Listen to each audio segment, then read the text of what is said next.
All right, welcome to another episode of A Podcast. Your host, Stephen Maxted. Today we have Martin Dasko on again here, a returning guest. Yes, I've been here a few times now, right? I guess. Have we been?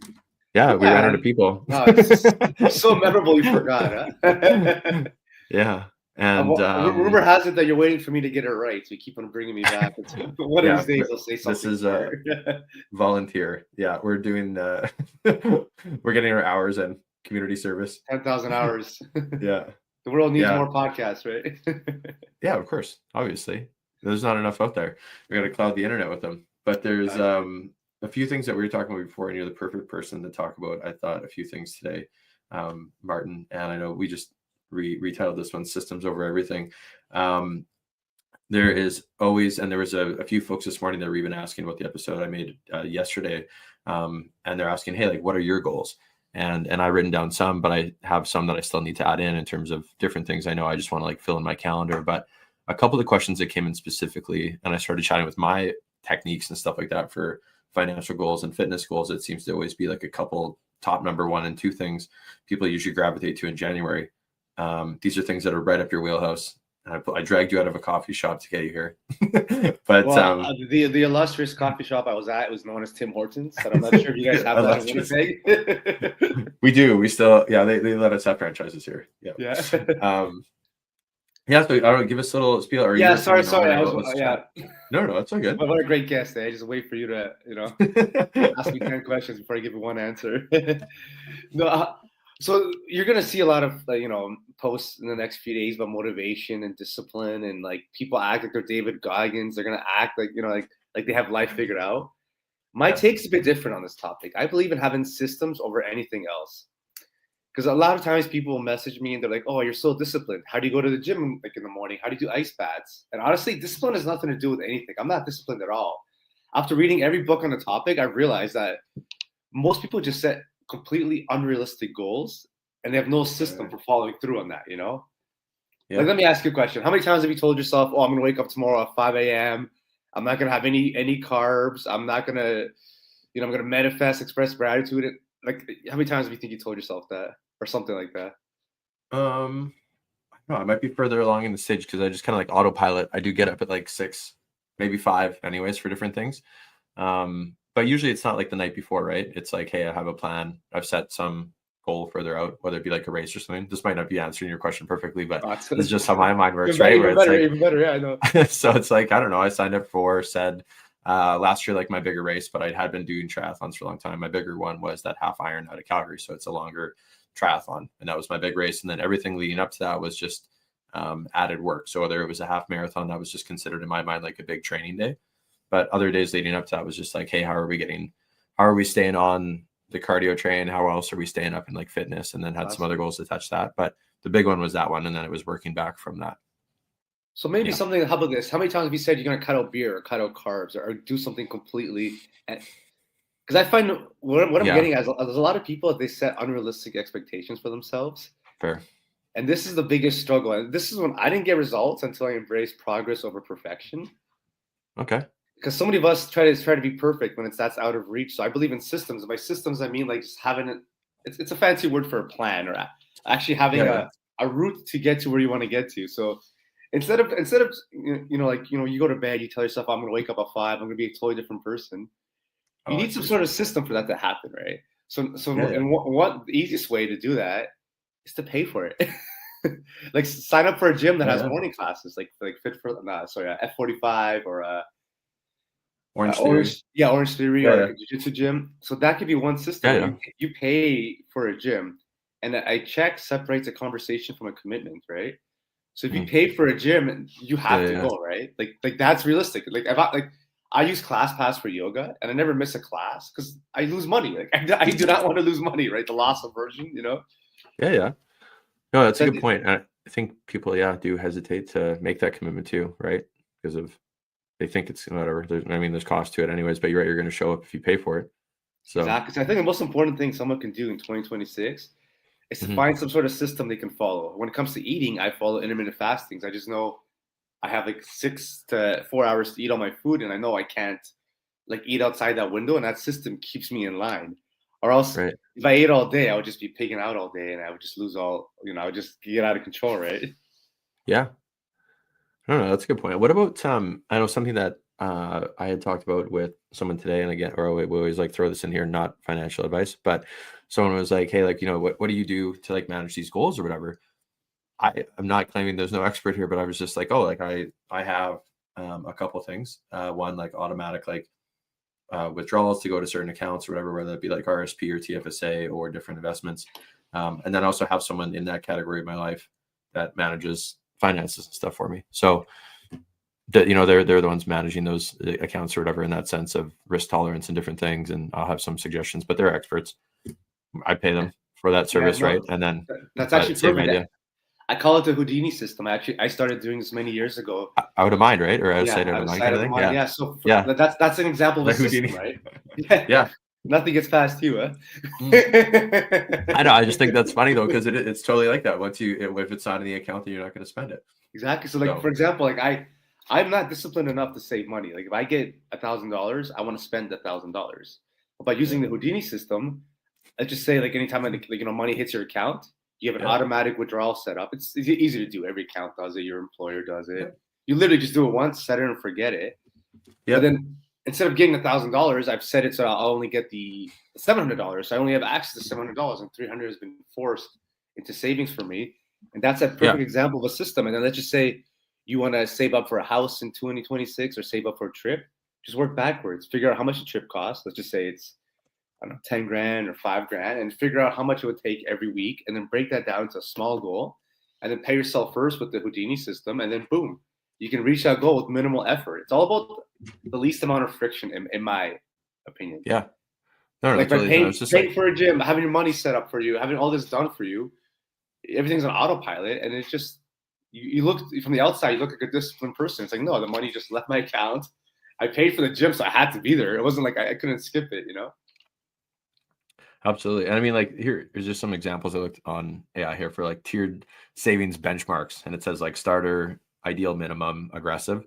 And it starts 5 to 10% is like Yeah. minimum. They do an example. They're like, hey, on an example of a $3,000 a month, I guess income in this case, $150 to $300 a month would be starter. Ideal minimum 450 to 600. Aggressive is 750 plus. Just in terms of like the length of time that's going to take to like hit different goals. Depends on what they are though, right? Whether it's saving for a trip or whatever. But I mean, even doing 150 a month, if it's like the low end, at least you're doing it, and then you've got that habit. So when other things happen, that's maybe a starting point for you. That looks like a very like small amount that way, but doesn't take much, right? So I have a perfect example of this. So back in 2007, I started going to spring break when I was in college, like every year, and yeah, I made it a point to always go away in the winter. yeah, And I invited my buddy Greg to come, and he goes, "Oh, I don't have as much money as you." I'm like, "Bro, we work like similar kind of jobs. Like I'm not like." So yeah, I showed him this Houdini system where you put $20 aside every week. I believe it's yeah, 1,040 at the end of the year. yeah, So if you put $20 aside every week and just do it, set it up automatically with your employer or your bank, by the end yeah, of the year you'll have over $1,000. And back then, an all-inclusive package was like $1,000. So he's like, "Oh, $20 is nothing. I can't save that." He's like making excuses, and he just finally did it. Went to his bank. Takes two yeah, seconds. Or now you can do it on your phone. It takes like half a second.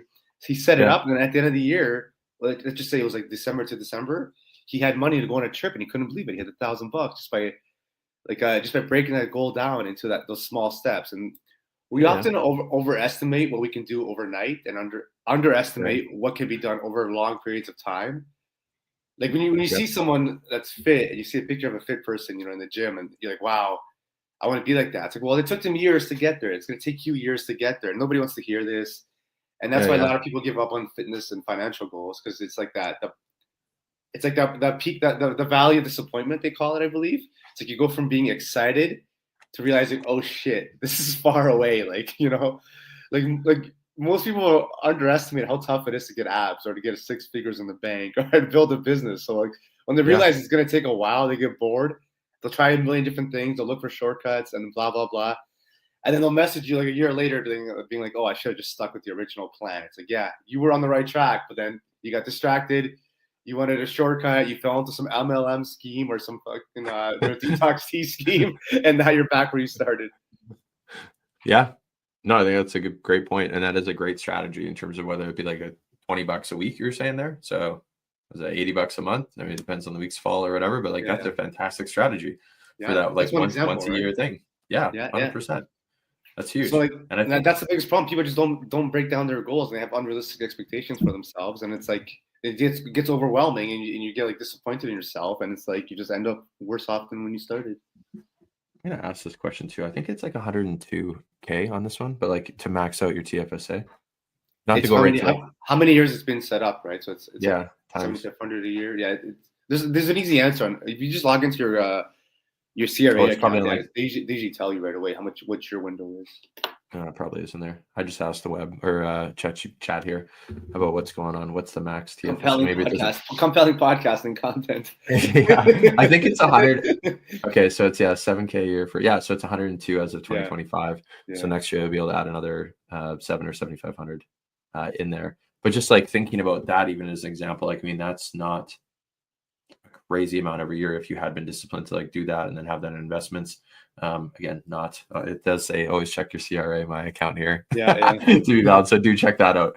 But I mean that's like a great way to save money for different things. Maybe it is a home purchase or something down the road, or maybe it is a true like long-term investment strategy for you. But there are little things that you can do by adding that in there to shelter money and have that in there. So but check with your financial folks in regards to that. But if anyone is looking for unsolicited advice, I guess whether it be $20 a week. I guess it is solicited advice. If they're so it is solicited. Or literally, it's like there's like little sources on here too. Every bank, basically listed on here. But introduced in 2009. So that's a fantastic like area to explore. Maybe it's a fit for someone, maybe not. Whatever that does look like. Do you still do that for vacation savings nowadays?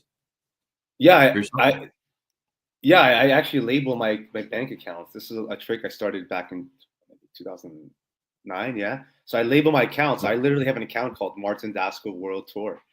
and I put money in there, like whatever. Let's just say I get a good freelancing deal or There's just also ways to find money in your life too, right? You might find you paying for a subscription you don't need. You cut that out. You're like, wow, I'm saving $50. I'll put all that found money into this world tour account. I just try to once it hits a healthy amount, then I go on a trip. So that's and I make sure like this is a priority though. It's all about like fitness and finances are all about setting priorities. You don't have to travel. I'm just saying that I want to travel. And since I want to travel, I will do whatever it takes to travel. Like I find extra money. I'll take extra freelance gigs. I'll take if an investment goes up and I feel like it's time to get out, I'll cash out. That's a different topic though. That's my priority, and I do whatever I can to make it happen. You have to find your one or two things that you want to happen in 2026 or at any point in your life. You can't just be vague and be like, oh, I want to travel more, live more, be better, blah, blah, blah. Saying, no, I want to go on 2 trips this year. I'm telling you right now, I'm going to go on 2 big trips and I'm going to save up for them. They're going to happen. If they don't happen, it's on me. Like, how did I not plan for this, Fair enough. So, and then the action item that you would say is like make a separate account, make an auto deposit in there, make sure that you are doing that. Yeah. And then when it comes to reaching any financial fitness or like entrepreneurship goals, the most important thing after you set realistic expectations, you have your systems in place, is to change your environment. This is where so many people get stuck. Like you can't get into better shape or get excited about fitness or grow your business unless you're around different people and you expose yourself to new environments. So this could be joining a new gym. Join the best gym you can. Like, don't try to save money on this. People always, it's like a race to the bottom. They want to pay for the shittiest membership. It's like, dude, you're almost 40. You're almost 40. You can't be hanging out with teenagers. Like, I'm sorry, you can't be working out with a teenager wearing sandals and socks. Like, have some self-respect. Join a better gym. Go to different kinds of events, not networking events. Go to different events. Go to sauna socials. Go to sporting activities. Join a team. Like join a new hobby: kickboxing, jiu-jitsu, rock climbing. Like hobbies where cool and interesting people go. Pay for mentorship if you have to. If you're not someone that makes friends easily, you might have to pay for it. Pay for coaching. But you have to change your environment. You can't be around the same losers, talking the same stuff, and expecting to get different results. Like, don't go to the same bar all the time. Go to new places, new gyms, new events. Be around different people. Expose yourself to new ideas. I pay for a co-working space. I'm around different people. Like, you're not going to agree with everybody, but you have to expose yourself to new environments. Because if you don't change your environment, you're going to be stuck in the same position. And I'm not saying ditch your friends, blah blah blah, none of that. But like, just you have to expose yourself to Yeah, different yeah, yeah. scenarios that will force you to level up. You know? Let's throw this in the mix here. What if you tried something new once a week? Like Wednesdays is your night to go and like do something different. Or maybe that's the night that you consistently do something you've done for years, and it's another night of the week, whatever it may be. Tuesday, Wednesday, Thursday. That's like your night where you pick to go do a drop-in class at rock climbing, or drop, maybe not as good at necessarily at jiu-jitsu. I know that's something that, well, we both done. You continue to pursue that sport and stuff, but there's there's lots of options out there, right? Or a cooking class, or paint night, and getting comfy with going and doing that either with friends, or I mean, solo is my preference of like trying something new. I feel like there's just a different kind of experience there, but maybe Yeah. it is like a date night or something, but No, if you want to get into your best shape in 2026, I highly recommend finding like competitive hobbies or any kind of play.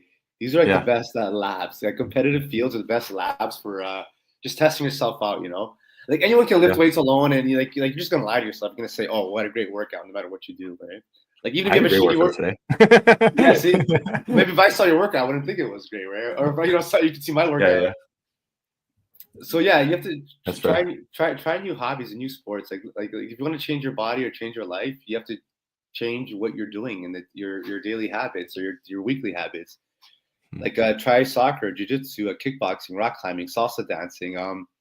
Sign up for a marathon, high rocks. Like people do that, CrossFit. Yeah, Like switch it 100%. up, and then once you try these new activities, like every activity like that I've done in my life comes with like a new subculture and new community of people. I'm in so many different subgroups and WhatsApp chats. I have a pickleball chat. There's like there's multiple soccer chats, jiu-jitsu chats, and these are Yeah, all yeah. little like secret societies that exist, you know. Different And like silos though, for sure. you wouldn't know Yeah, about it until you try new things, you know. Like you'll join a jiu-jitsu gym, next thing you know, you're in some group chat and you're talking about different techniques and meetups, and then those people might yeah, do meetups outside of that activity. You might go for ice plunges, or might go 100%. play pickleball with that group, or the pickleball group comes to jiu-jitsu. Actually, that doesn't usually That's super happen. true. Most people are afraid of jiu-jitsu. But you get what I'm saying. Yeah, yeah, 100%. No, it's a great idea, and actually, we have something just like close by here that's opening up. This place called like Pickler. It's like an Yeah, yeah. indoor pickle place or whatever that's That's opening awesome. up here. But yeah, it's going to be sweet, especially for like our colder winters here. There's no excuses to not be trying Yeah. something new, right? And it looks like it's going to be sweet. It's in like an old like Rona, which is like a huge facility square footage wise. I have no idea how they're filling that entire space, but looks like it's gonna be really cool. Oh, I'm excited those to go check places it sell out. out, man. It's like they sell out so fast. It's crazy. Yeah, I've Like seen some posts. I'm like, when did they even start selling membership? It was like boom. it's insane. Yeah, like So if you don't book it a looks week cool. in advance, you don't get a spot. Yeah. Well, it's the fastest growing things, whether it's Yeah. fitness, finances. This is awesome. Just a short and sweet one here. Thanks for Any having last me. remarks for 26, Martin? Any goals that you have that you want to share? I'm still behind on my goals for my 2023, so I gotta catch up. Shoemakers kid barefoot. I still got Yeah. to write some out for me, but I know if they're written out, like I got my whiteboard here. I'm going to workshop some stuff later today and tomorrow. I already have them kind of in my mind, but I know it's something I was saying this morning is like, make sure you write them down. That's my All right. biggest thing. Yeah, I know, but it makes it worse when you don't reach them because then it's staring at you in the face. That- So That's okay. It keeps it accountable, right? exactly. So So yeah, parting words is let this coming year be the year where you try new things, embrace a challenge, embrace like a new activity, sign up for something, sign up for a marathon. Even if you're not ready, you'll be forced to there you get go. ready. Sign up Yeah. for a pickleball gym or a rock climbing gym, salsa classes. Just sign up. Volleyball, basketball. I can't. There's so many like examples I can think of. Find something, Yeah. sign up for it, and just see what happens. Worst case scenario, you're not that good at it, but look, nobody thinks that when you're coming for a pickup basketball game that they're getting Michael Jordan. You know, they're just happy there's Yeah. even numbers. You know? Yeah. Super true. If there's even Absolutely. numbers, people are happy. It's like yes, it's gonna be 5-on-5. You know. So Yeah. keep that in mind when you try new things. And then if you're not that good, if you suck, get better. Like this could be figured out. You know, there's videos, there's tutorials. Yeah, try things and just see where it takes you. That's awesome. Appreciate Thanks. the time, Martin. You Okay. too. We'll chat soon, buddy. Cheers. Thanks. Yeah.